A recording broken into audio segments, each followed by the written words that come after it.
peran dan fungsi serta tanggung jawab orang tua, ya, juga keluarga terkait dengan pembinaan mental, karakter, iman, ya spiritual anak atau anggota keluarga. Ini masih sangat kurang. Nah, hal yang kedua yang kami juga cermati dan ini kami alami, ya, sangat lemahnya penegakan hukum. Ini menyebabkan ketika masalah-masalah kekerasan ini tidak tertangani dengan baik, ya bagi pelaku ini tidak ada efek jerahnya. Bahkan kadang dia berhenti di tengah jalan. Itu yang terjadi.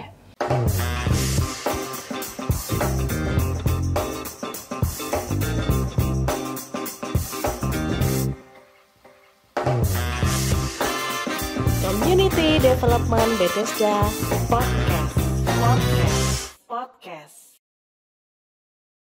Sobat CD Bethesda, kembali bersama saya Meta Ose dalam Community Development Bethesda Podcast. Kali ini kita akan bicara soal darurat kesehatan reproduksi seksual dan kekerasan terhadap perempuan dan anak. Sungguh senang hari ini kita kedatangan Ibu Pendeta Marlin Lomi yang akan membersamai perbincangan kita. Ibu Pendeta Marlin jauh-jauh datang dari Sumba Timur, NTT. Selamat datang di podcast kami, Ibu Pendeta. Ibu Pendeta Marlin adalah Ketua Umum Sinode Gereja Kristen Sumba atau biasa dikenal sebagai GKS. Ibu Pendeta Marlin berperan untuk mengkoordinir seluruh jemaat GKS di Pulau Sumba. Ibu Marlin boleh disapa Sobat CD Bethesda? Halo, Sobat CD Bethesda, salam jumpa. Bu Pendeta Marlin, saya memperoleh data terbaru yang cukup memprihatinkan. Lembaga Perlindungan Anak Sumba Timur mencatat bahwa sejak tahun 2017 hingga 2024 telah terjadi 380 kasus kekerasan terhadap anak, dengan 73 diantaranya merupakan kasus kekerasan seksual. Sementara itu, Women Crisis Center atau WCC Sinode GKS menangani 37 kasus sepanjang tahun 2024. Nah, kasus tersebut terdiri dari 22 kasus kekerasan dalam rumah tangga dan 15 kasus kekerasan seksual yang mengkhawatirkan laporan serta permohonan penanganan kasus serupa tidak berhenti di tahun 2025 ini. Justru jumlahnya semakin meningkat. Apa yang sebenarnya terjadi, Bu Marlin? Ya, terima kasih. Masalah kekerasan terhadap perempuan dan anak sebenarnya bagi kami di Sumba pada umumnya, ya, secara khusus di Sumba Timur, ini seperti fenomena gunung es, ya. Nampaknya hanya beberapa kasus yang terungkap di permukaan, tetapi sebenarnya yang terjadi terlalu banyak, ya. Terlalu besar kasus-kasus yang terjadi karena memang lebih banyak korban itu memilih diam dan tidak ada keberanian juga, ya, untuk melapor. Bahkan ada rasa malu kalau masalah yang dialami itu diketahui oleh orang banyak, begitu. Dan memang kecenderungan yang ada pada umumnya jika terjadi kasus-kasus kekerasan baik terhadap perempuan dan anak, ini lebih memilih untuk ditangani secara kekeluargaan, ya, dengan damai lalu kemudian selesai. Dan ini, ya, ternyata tidak membuat kasus-kasus ini berkurang, malah semakin banyak, semakin meningkat. Dan sebenarnya faktor penyebabnya adalah kami sebagai masyarakat Sumba pada umumnya ini juga punya kaitan dengan budaya, ya. Jadi masyarakat Sumba adalah masyarakat patriarkat yang dalam kehidupan relasi antara laki-laki dan perempuan ini tidak setara, ya. Apalagi kalau ini dihubungkan dengan masalah budaya belis, ya. Budaya kawin-mawin. Jadi ketika membelis perempuan, ya, dipahami bahwa perempuan itu ada sepenuhnya dalam kuasa laki-laki. termasuk juga mau buat apa terhadap perempuan itu haknya laki-laki. Inilah yang menyebabkan terjadi ya tindak kekerasan yang semakin meningkat ya, terutama pada perempuan. Lalu juga faktor lain penyebab mengapa ini mengalami peningkatan yang sangat signifikan adalah lemahnya kepemimpinan, peran, fungsi dan tanggung jawab orang tua dalam keluarga. Ya. Karena kalau mau dibilang semua orang ini lahir bertumbuh dalam keluarga. Nah, kalau dalam keluarga sendiri ini tidak diberi perhatian terkait dengan pembentukan karakter ya, pertumbuhan iman, ya juga termasuk tentu pemenuhan hak ya, baik terhadap perempuan dan anak, ini juga akan menjadi persoalan.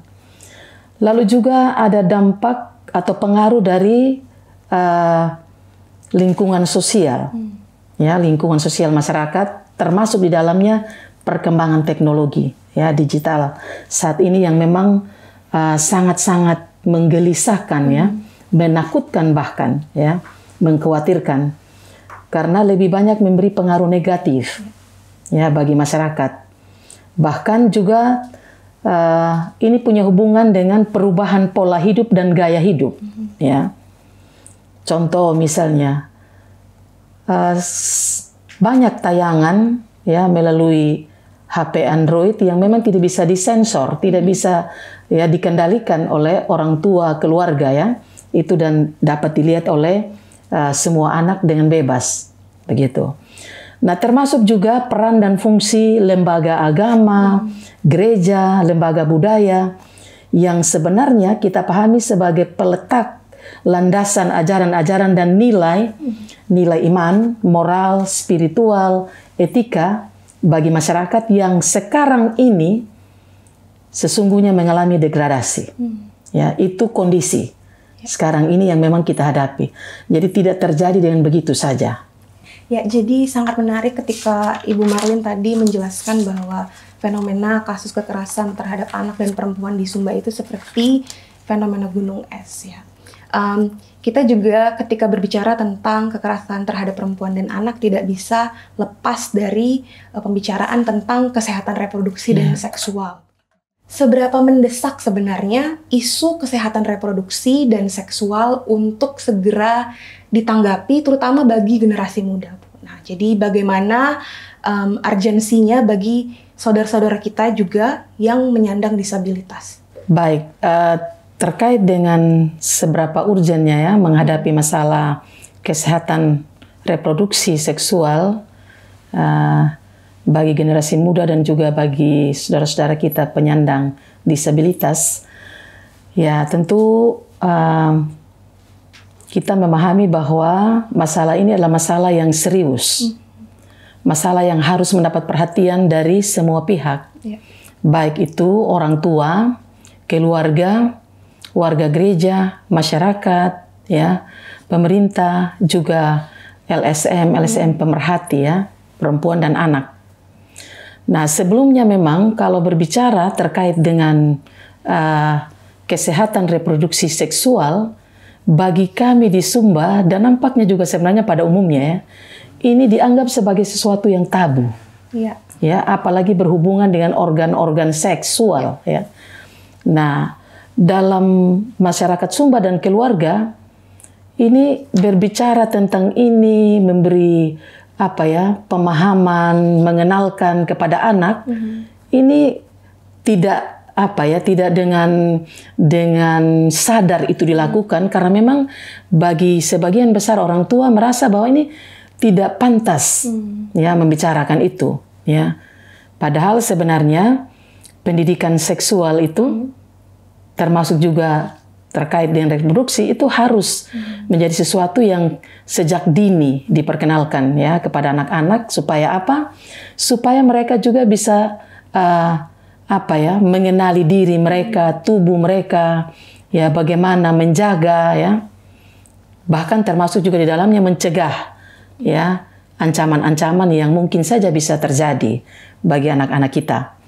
Nah, karena itu memang pendidikan tentang kesehatan reproduksi seksual, termasuk juga bagi mereka yang menjadi penyandang disabilitas, ini penting ya. Dan bagi kami di GKS ini sudah ada upaya ya yang dilakukan melalui gereja, dan itu kami lakukan baik secara umum melalui pelayanan-pelayanan kepada warga jemaat, tapi juga melalui kelompok-kelompok kategori. Ya, ada kelompok komisi Bapak, komisi perempuan, komisi anak, komisi remaja. Tapi kalau dalam kaitan ini tentu kepada perempuan dan anak ya, seperti itu. Dan juga melalui pengajaran katekisasi ya. Lalu juga dalam kerjasama dengan lembaga-lembaga lain, misalnya terkait dengan kemitraan Sinode Gereja Kristen Sumba dengan Yayasan Compassion Indonesia. Ini juga memberi perhatian terhadap hal ini, termasuk juga dengan Kementerian Agama. Ya, terakhir ini memang kami bekerja sama dalam mempersiapkan remaja, ya, perempuan muda sebelum memasuki pernikahan, dan itu materi-materi terkait dengan ini sudah disampaikan begitu. Jadi menarik sekali tadi Ibu Marlin mengatakan bahwa usaha GKS untuk mengintegrasikan pendidikan seksual dan juga kesehatan reproduksi itu diwujudkan dalam kegiatan gerejawi sehari-hari. Kemudian apa kaitan antara kekerasan terhadap perempuan dan anak dengan kesehatan seksual jika dilihat dari perspektif teologis? Dengan latar belakang Ibu Marlin sebagai pendeta, mungkin juga bisa menjelaskan bagaimana dampak terhadap pemahaman serta pengalaman tubuh dari sudut pandang iman, begitu Bu. Ya. Dalam pandangan teologi ya, terutama tentu teologi Kristen, berdasarkan kesaksian Alkitab, sesungguhnya tindak kekerasan terhadap perempuan dan anak adalah kejahatan, ya, dan tentu adalah perbuatan dosa. Ya. Serta ini menjadi kekejian bagi Allah sebagai pencipta. Allah menciptakan manusia segambar dengannya. Dan karena itu manusia disebut sebagai imago Dei. Ya. Allah memberikan mandat kepada manusia yang adalah laki-laki dan perempuan yang sebenarnya sama. Ya. Memberikan mandat untuk memelihara dan mengelola bumi, dan dalam kedudukan atau relasi satu dengan yang lain adalah relasi yang setara. Lalu kemampuan seksual dan juga organ-organ reproduksi manusia sesungguhnya adalah karunia Tuhan. Bahkan kuasa ilahi yang diberikan kepada manusia untuk melanjutkan karya penciptaan dalam tentu melahirkan keturunan dan generasi umat manusia di bumi ini. Nah, karena itu manusia wajib dan bertanggung jawab menjaga, memelihara, dan memeliharanya dengan baik. Ya, menarik sekali soal imago Dei itu ya Bu. Berarti ketika karena kita adalah segambar dan serupa dengan Allah, ketika kita menyakiti orang lain, melakukan kekerasan terhadap orang lain, artinya kita juga ikut menyakiti hati Allah, karena manusia adalah gambaran dari rupa Allah itu sendiri ya Ibu ya. Kemudian Ibu, bagaimana gereja, secara khusus Gereja Kristen Sumba sebagai representasi gereja Protestan di NTT menanggapi fenomena ini? Peristiwa apa yang menjadi titik balik bagi GKS hingga sampai menyadari harus ada sesuatu yang dilakukan, begitu? Ya, pada prinsipnya memang menyikapi persoalan kemanusiaan ini ya, sebagai gereja ini harus dilihat dan dipandang sebagai tanggung jawab iman, dan tidak bisa kita anggap sebagai hal yang biasa karena sudah menyangkut kemanusiaan. Ya. Nah, karena itu sebagai badan pelaksana Majelis Sinode Gereja Kristen Sumba, kami menyikapi persoalan ini berupaya untuk terus-menerus menyampaikan suara penggembalaan dan seruan moral untuk stop kekerasan terhadap perempuan dan anak. Lalu yang berikut, Gereja Kristen Sumba sebagai representasi kehadiran Gereja Protestan di NTT dan secara khusus memang di Sumba, dalam persidangan gerejawi yang saya ingat ya, itu di tahun 1994, secara kelembagaan sinode kami menetapkan dibentuknya salah satu komisi sebagai perangkat kerja sinode adalah komisi perempuan. Ya, termasuk juga di dalamnya komisi Bapa, komisi anak dan remaja, dan juga komisi pemuda. Nah, ini punya tujuan untuk memberi perhatian khusus kepada kelompok-kelompok kategori yang sebenarnya adalah warga jemaat. Ya, termasuk juga ini dalam menyikapi masalah-masalah yang dialami oleh kaum perempuan dan anak, yang sebenarnya juga bukan baru akhir-akhir ini ya, itu sudah lama, ya sudah lama terjadi, hanya memang didiamkan ya, dan merasa bahwa ini sesuatu yang tidak perlu dibuka, ya tidak perlu dilaporkan karena sudah menyangkut kehidupan ya keluarga, dan itu dianggap sebagai sesuatu yang tabu. Dan sebagai sinode juga dalam kaitan dengan komisi perempuan atau kaum perempuan, sudah banyak upaya yang dilakukan terkait dengan penyadaran, ya, sosialisasi tentang stop kekerasan, tentang gender, ya, dan lain-lain. Sedangkan dalam kaitan dengan anak-anak ini, memang sejak sekolah minggu, ya, dan juga ada PAUD, ada TK, juga isu-isu lain, misalnya terkait dengan stunting, gizi buruk dan lain sebagainya, itu juga sudah menjadi perhatian ya dari gereja. Lalu kemudian di tahun 2014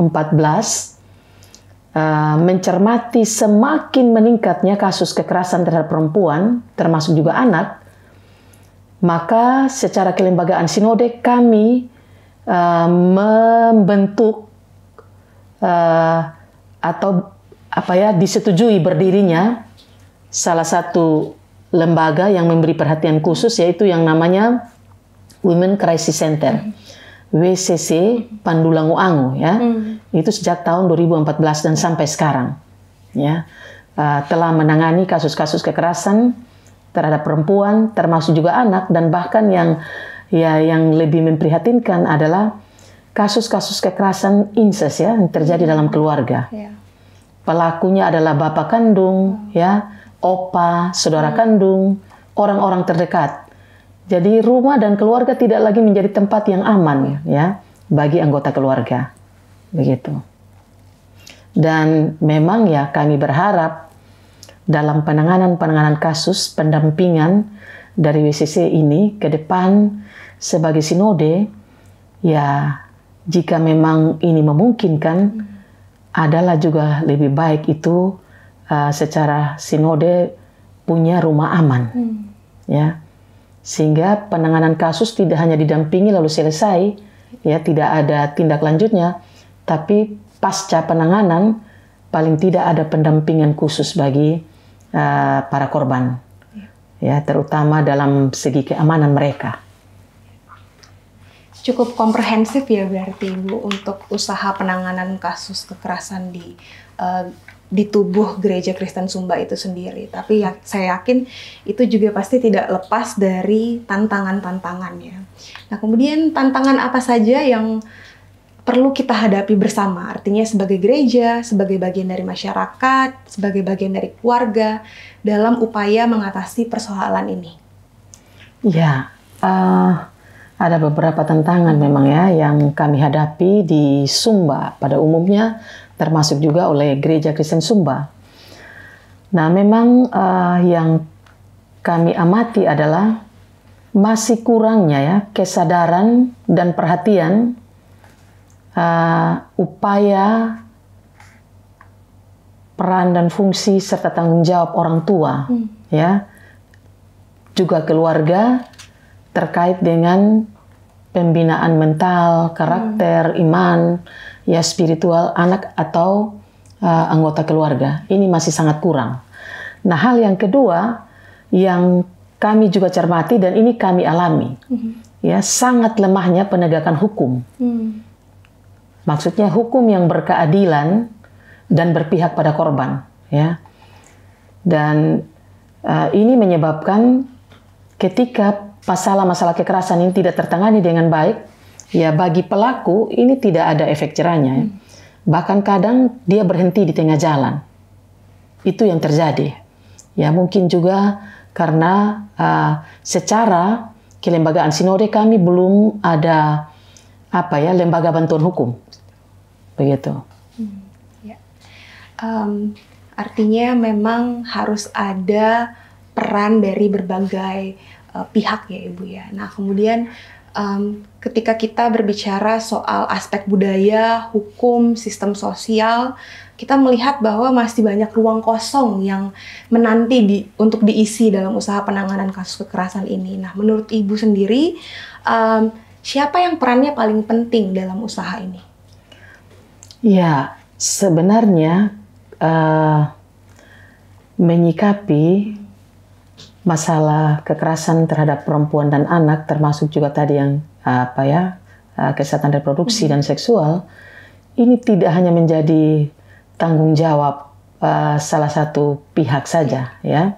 Jadi kalau bicara ruang kosong, sebenarnya semua pihak harus berkolaborasi, ya, bekerja sama untuk menyikapi ini, sehingga menurut saya pun sebenarnya harus ini dimulai dari diri kita, mulai dari keluarga kita, ya.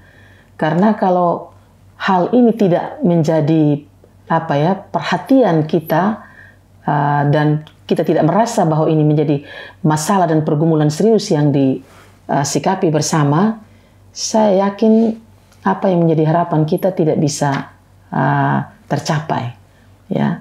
Apalagi dari hari ke hari kasus terus meningkat, ya. Dan ini masalah bersama sesungguhnya. Yang bertanggung jawab tentu bukan hanya beberapa pihak saja ya, tapi semua. Begitu. Ya, jadi Ibu tadi berdasarkan pernyataan Ibu sebenarnya semua orang dapat ambil bagian dalam usaha penanganan kasus kekerasan dan pendidikan kesehatan reproduksi ya.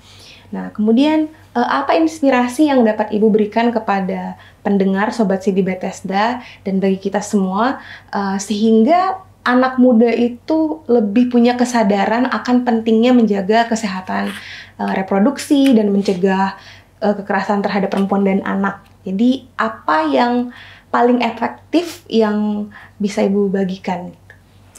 Ya, sebenarnya masih ada hubungan dengan yang sebelumnya ya. Kalau menurut saya berhadapan dengan persoalan ini, kunci utama itu ada pada keluarga. Keluargalah yang harus mengambil peran penting. Karena segala sesuatu memang dimulai dari keluarga. Nah, kalau tidak diperkuat dari keluarga, nah entahkah itu misalnya dalam kaitan dengan ketahanan imannya ya, termasuk juga pemahaman terhadap bagaimana merawat, menjaga ya dirinya, ini juga akan menjadi persoalan ketika dia berada di luar ya keluarga. Nah sehingga memang proses penyadaran ya dan juga edukasi itu harus dari keluarga. Itu menurut saya. Baru kemudian apa yang kita harapkan itu bisa terjaga, terawat begitu. Ibu mungkin boleh juga menyampaikan pesan untuk Sobat Sidi Bethesda terkait dengan usaha pencegahan kekerasan terhadap perempuan dan anak dan juga pendidikan kesehatan reproduksi dan seksual. Ya, untuk Sobat Sidi Bethesda, hal yang pertama yang memang perlu mendapat perhatian kita adalah bagaimana memperkuat ketahanan iman keluarga, ya. Dan yang kedua, bagi ya mereka yang memang sedang mengalami masalah, ya masalah-masalah kespro seksual, termasuk juga kekerasan terhadap perempuan dan anak, ya tentu ini belum terlambat untuk ini menjadi perjuangan kita bersama, ya sehingga memang kita harus berempati terhadap mereka-mereka yang menjadi korban, dan kita ada pada gerakan perjuangan bersama untuk stop kekerasan terhadap perempuan dan anak. Sedangkan dalam kaitan dengan pendidikan ya, membutuhkan kolaborasi atau kerjasama dengan berbagai pihak. Jadi bukan hanya orang tua, terutama mereka yang ada di bidang kesehatan ya, dan juga lain-lain. Tentu itu harapan kita. Sehingga sejak dini anak-anak sudah memahami ya tentang pentingnya kesehatan reproduksi dan seksual. Jadi dari percakapan kita hari ini memang masih banyak usaha-usaha yang harus dilakukan oleh tidak hanya gereja tapi masing-masing pribadi supaya kita boleh diperhadapkan pada lingkungan dan komunitas yang sehat secara kesehatan reproduksinya dan juga jauh dari masalah-masalah kekerasan terhadap perempuan dan anak. Ibu, terima kasih sekali untuk perbincangan kita hari ini. Dari percakapan kita bersama Ibu Pendeta Marlin hari ini, kita belajar dan harus mulai tanggap. Kehidupan sosial kita tidak sedang baik-baik saja. Ketidakpahaman kita akan kesehatan seksual reproduksi ternyata ada kaitannya dengan resiko mengalami kekerasan terhadap perempuan dan anak. Dan ini akan dapat menjadi masalah yang besar. Kekerasan hendaknya jangan menjadi budaya kita, budaya Indonesia.